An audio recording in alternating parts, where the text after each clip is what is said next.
Ken, thanks for being with us. I didn't know if we'd ever talk. That press conference seemed like it was going to go on all day. I believe that the term that the White House would like us to use is wide-ranging, not long. Yeah, exactly.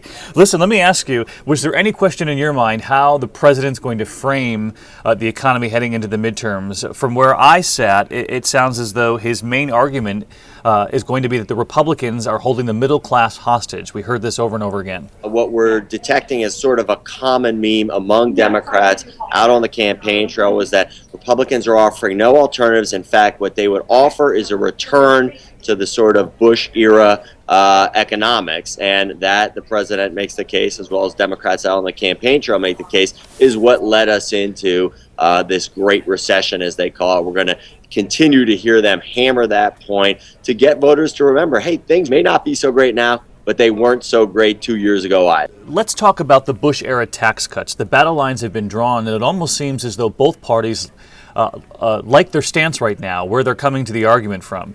You've got the president on one side saying he's ready to extend the Bush tax cuts for the middle class right now, and you've got Republicans saying you got to extend the cuts for everyone, otherwise we're not interested. So where's this headed? I think it's headed for gridlock.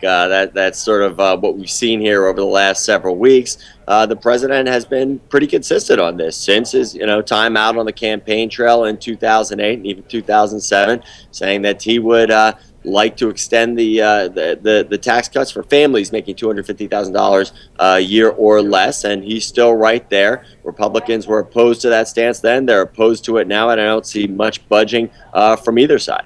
Don't you sense, Ken, that both parties believe that they can use this to their own political advantage, their stance?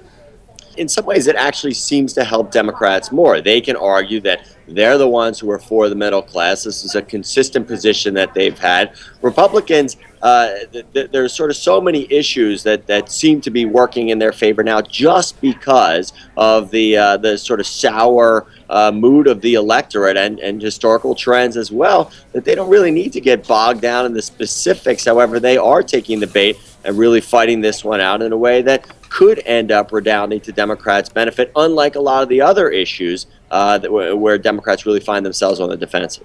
Let me turn to Jake Tapper's question, a colleague of mine, obviously, asking about the pastor down in Florida and asking the president, did we not elevate this one individual, particularly the White House themselves, when Secretary Gates reached out to him?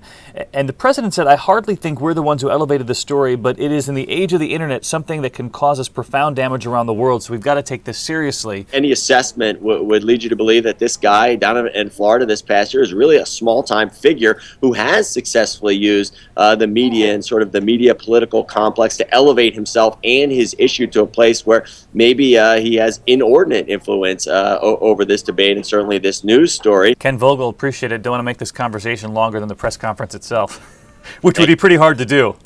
It would be, but I think because it was so wide-ranging, there are many more subjects that we could talk about, but I appreciate you letting me go. All right, have a great weekend.